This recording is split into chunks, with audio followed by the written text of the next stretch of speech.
M Team Axis Esports, they're from the MYSG qualifiers. Well, actually not the qualifiers, MYSG MPL, and they have qualified Your for team M1 is after banning. placing 4th place during the whole playoffs. So they lost against Resurgence. After a very close 2-1 victory by Resurgence during MPL Season 4 of MYSG. But again, you can never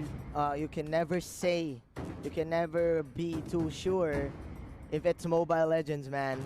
Right now, Burmese Ghouls banning the Kimi, removing the early jungle invade from Team Axis Esports. Yeah. What is the answer to this?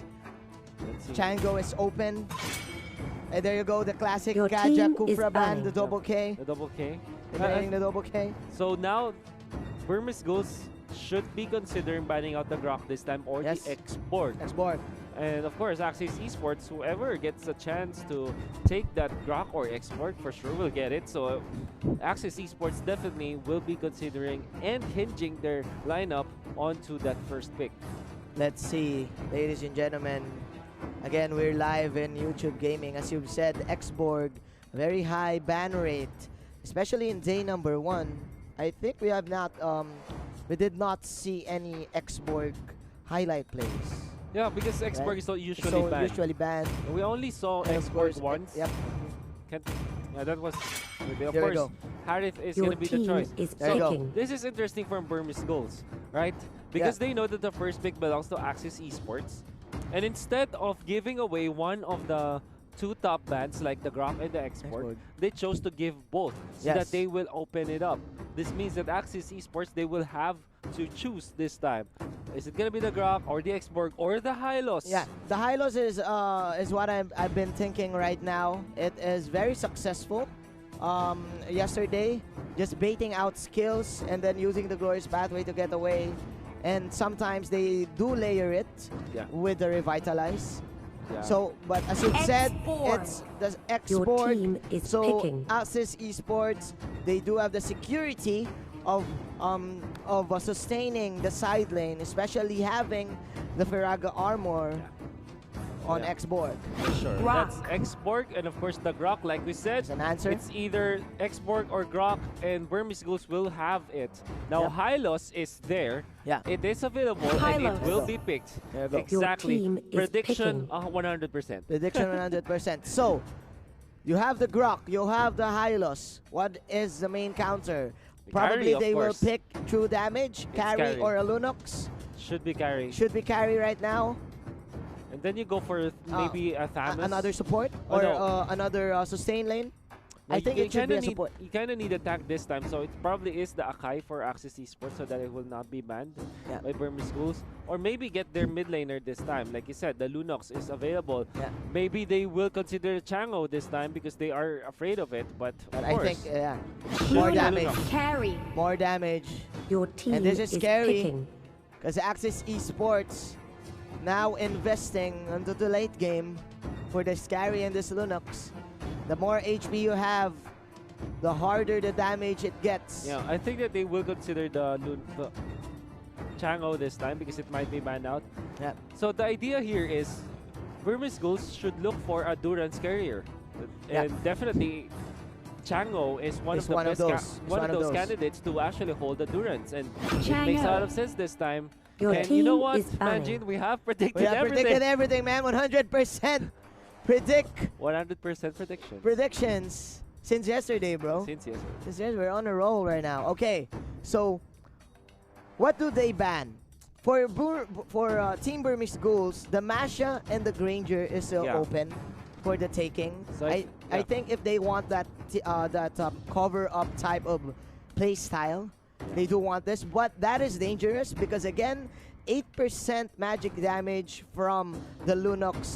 Based on the HP. Yeah, based on the HP, the Lunox second skill plus that percent damage, the 4% extra proc from the true damage from the carry is their main tool to deal with this Masha pick or probably the Grok pick and of course the Hylos in the front line. So for Team Axis, they will ban out the last remaining late game hero, which is the Claude. So the Granger is the only one left. Maybe. As the S tier marksman. Granger makes a lot of sense for Burmese Ghouls. I think they will consider banning out a tank this time. Like for example, get the Akai out or the Lolita. So that it will not be available for Access Esports to get because they can counter it. Another option is the Baksha, which we saw yesterday. Which kind of is good against the Burmese Ghouls, but instead they're going to go and ban out the Valier this time. Okay, so I think they will go all in. The main problem for the Valier here is that it can negate an immediate dive because of the pushback of the Searing Flames. Yeah. They will probably go for an assassin right now or a fighter still to match up with the Glorious Pathway mobility. Jawhead. Okay, there you go. There you go. That is a fighter. Picking. It's a Jawhead. So they will go for pick-offs right now. They will definitely go for pick-offs this time. Access Esports, they will go for Lolita. Lolita makes a lot of sense against the Chango. But what I like about this is Jawhead is actually an answer to the Lolita.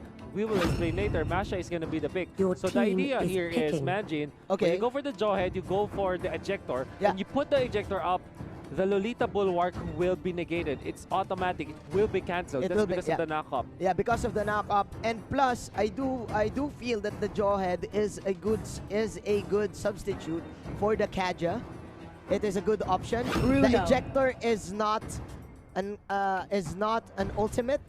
It has a low cooldown, so every time this ejector is up, for sure Burmese Ghouls will try to force out fights. So they will go for the crits right now as they will pick the Bruno. Yeah. So for this game, for game number 1, I do feel that both of the teams adjusted on how the way they do that track. Here we go, on to the Celestial Palace, game number 1 for day number 2.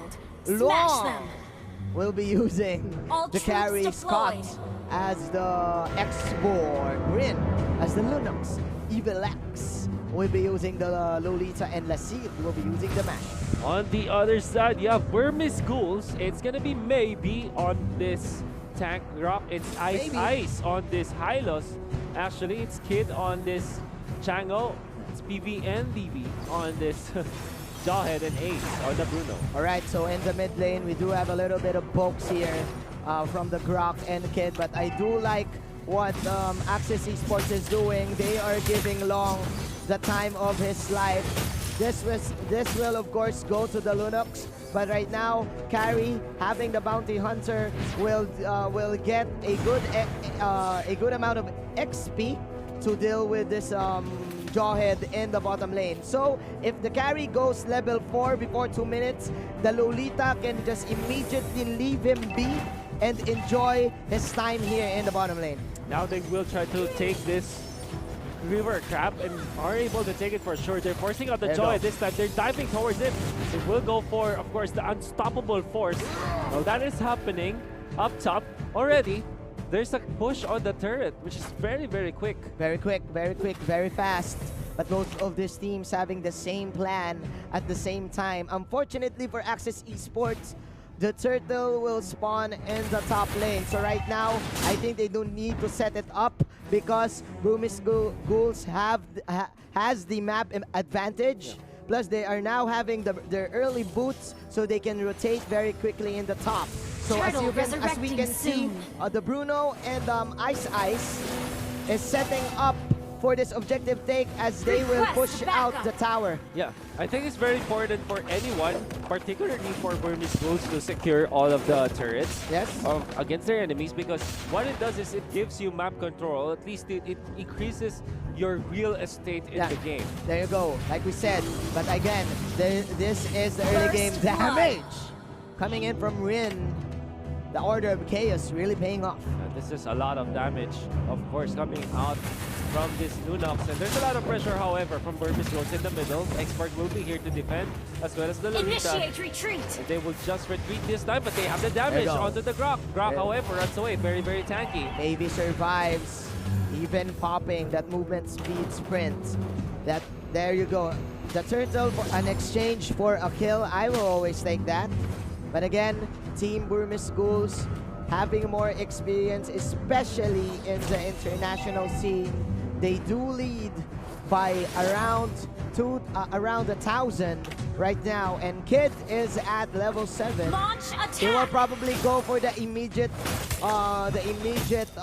ring of endurance or a burst item. Yeah, endurance for sure.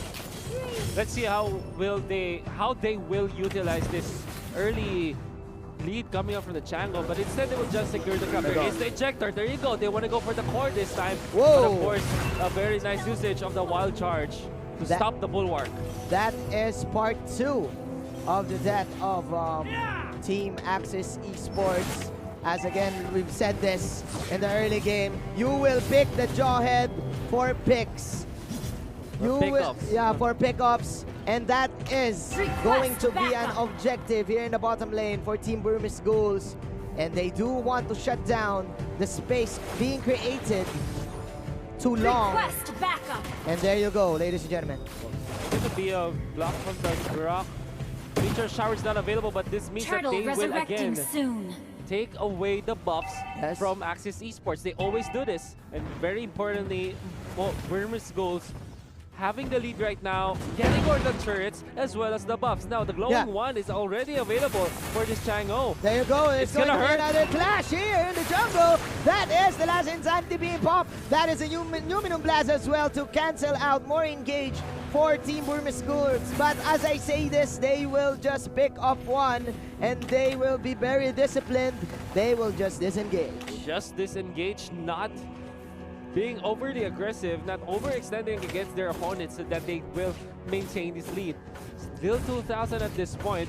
Kind of have to wonder, after 2 turret takes, it's still not a big lead from BURMESE Ghouls. This means that some members of Axis Esports are actually farming well. Like for example, the Masha, as well as the Lunox, they're having a good time. But again, they should utilize their farm to defend their turrets at this point. But again, in terms of tempo control, BURMESE Ghouls are the ones dictating where to fight and who to kill. And like this, Evil X even surviving with a slither of health. That is a Numinum Blast counter go, and this is too deep coming in for BURMESE Ghouls, but 2 heroes will fall down from each of the teams. BURMESE Ghouls underestimating that Lolita shield. Yeah, there's just way too much defense. We will have the U-Mobile highlights this time. A very nice usage of the wild charge. However, they should not have been chasing this time. Of course, with the defense from the Lolita able to run away, the Numinum Blast even connects, and it punished the members of BURMESE Ghouls. That is indeed a nice flicker